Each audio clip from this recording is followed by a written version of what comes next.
नमस्कार दोस्तों, हिंदी मंजूषा चैनल पर आपका स्वागत है। चलते हैं कहानी मंच की ओर। आज की छोटी सी कहानी जो कि जीवन के प्रति आपकी सोच बदल सकती है। कहानी का विषय है फैमिली कोर्ट। जज साहब विजय सचदेवा जो कि ट्रेन में आज सफ़र कर रहे हैं। जैसे ही वो ट्रेन के डिब्बे में पहुँचे तो वहाँ पिन ड्रॉप साइलेंस थी। ट्रेन में सीट पर सामान रखकर अभी विजय सचदेवा जी बैठे ही थे कि सामने बैठी खूबसूरत घर की लगने वाली युवती ने उन्हें प्यार और अपनत्व वाली आवाज़ में अभिवादन किया। नमस्कार जज अंकल। विजय सचदेवा जी को आश्चर्य हुआ कि यह युवती कौन है, यह मुझे कैसे जानती है। मैं तो जज हूँ, साथ में अंकल का भी संबोधन है। हो सकता है कि ये मेरे किसी कुलीग की बेटी हो, उसकी नज़दीकी रिश्तेदार हो। विजय सचदेवा जी सोच ही रहे थे कि उसने प्रश्नवाचक मुद्रा में देखकर मुस्कुरा कर कहा, जज अंकल, आप मुझे नहीं पहचानोगे।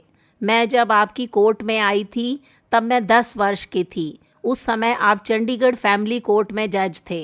अरे यह तो बहुत पुरानी, वर्षों पुरानी बात है। मुझे रिटायर हुए 5 साल हो गए हैं। किसी को भी इतनी पुरानी बातें कहाँ से याद आएंगी। मेरी कोर्ट में तो दिन में सैकड़ों लोग आते थे, सबके बारे में कैसे कोई याद रख पाएगा।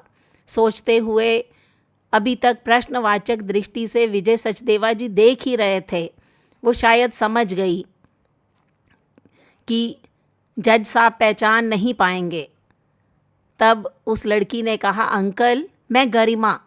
उस समय आपकी कोर्ट में मेरे मम्मी पापा के तलाक का केस चल रहा था। उस केस की कार्यवाही के दौरान आपने एक दिन मुझसे पूछा था, बेटा तुम किसके साथ रहना चाहोगी। उसने मुझे याद कराया। वह आगे कुछ बोलती कि उसी समय विजय सचदेवा जी के मुंह से अचानक निकला, अरे गरिमा, इस लड़की और इसके मम्मी पापा के केस को मैं कैसे भूल सकता हूँ। रोज़ के झगड़े निपटाते निपटाते मुझे कई बार उकताहट भी होती थी, पर मेरी फैमिली कोर्ट में ड्यूटी के दौरान एक केस ऐसा भी आया था जिसके परिणाम से मैं बेहद खुश हुआ। इस केस का अंत आश्चर्यजनक था, सुखद था। मैं तो क्या, इस केस से संबंधित जितने भी व्यक्ति जुड़े हुए थे वो छोटी सी लड़की को कैसे भूल सकते हैं। अरे बेटा गरिमा, तुम कैसी हो, तुम्हारे मम्मी पापा कैसे हैं। मुझे सच में तुमसे मिलकर बहुत खुशी हुई। ज़्यादा खुशी हुई तो उसे खुश देखकर हुई।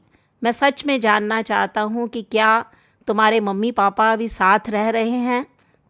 अंकल, मैं आपके कारण ही बहुत खुश हूँ। मेरे मम्मी पापा तो एक दूसरे के बिना रह ही नहीं पाते। मैं इस साल सिविल सर्विस में चयनित हुई हूँ। प्रशिक्षण के लिए शिमला जा रही हूँ।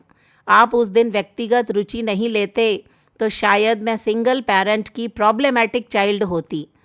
उसने मुझसे भावुक होकर कहा, नहीं बेटा, अगर उस दिन तुम कोर्ट में समझदार बच्ची की तरह नहीं बोलती तो शायद तुम्हारे माता पिता ज़िंदगी की सच्चाई समझ नहीं पाते, अपने व्यक्तिगत अहम से ज़िंदगी भर का नुकसान कर लेते। बेटा, तुम सच में बहुत समझदार लड़की हो, विजय सचदेवा जी ने अपनत्व से कहा।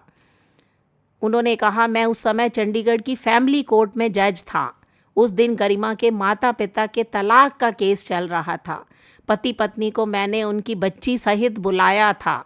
दोनों ने आते ही शुरू में तलाक की मांग ज़ोरदार तरीके से पेश की, पर एक ज़िंदगी भर का फैसला था जिससे कई सारी जिंदगियां जुड़ी हुई थी। इसलिए विजय सचदेवा जी ने कहा, 1 महीना विचारने का समय दिया गया है। पर वे लोग दोनों पति पत्नी तलाक पर अडिग थे। अब प्रश्न केवल यही था कि बच्ची किसके साथ रहेगी। विजय सचदेवा जी हमेशा यह प्रश्न बच्चों पर ही छोड़ देते थे। गरिमा 10 साल की बच्ची थी, देखने में सुंदर और मासूम लग रही थी। उसका चेहरा बता रहा था कि वो कोर्ट में आने से पहले बहुत रोई थी।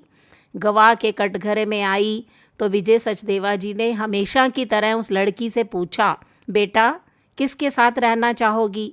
सामान्यतः बच्चे जिसके करीब होते हैं उसी के साथ रहने को कह देते हैं, क्योंकि बच्चे को यह पता नहीं होता कि वो वहाँ क्या हो रहा है।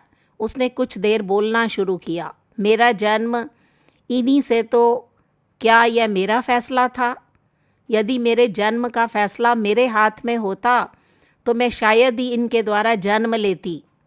मेरे जन्म के लिए ये लोग साथ रह सकते थे और पालने के समय ये लोग किस अधिकार से अलग हो सकते हैं?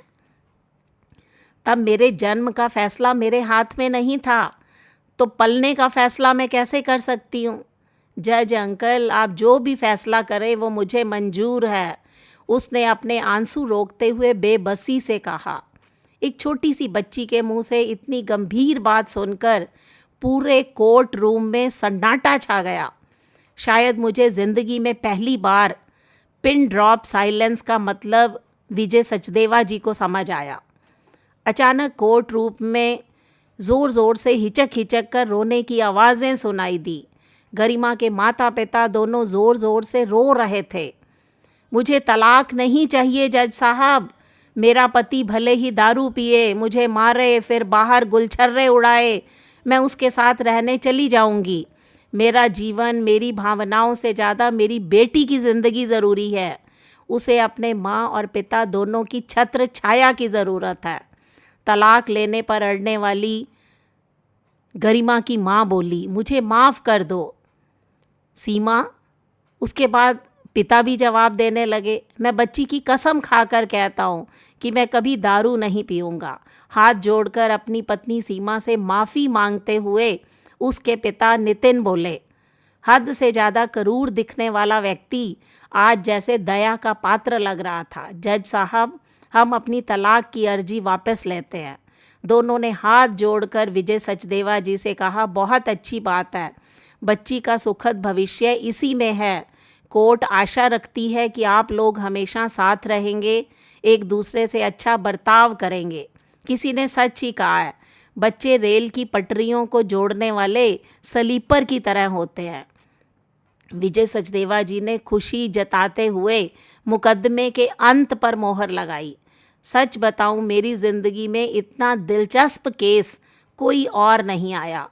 उस दिन सच में मेरी कोर्ट फैमिली कोर्ट लग रही थी, जहां एक फैमिली का मिलन हुआ।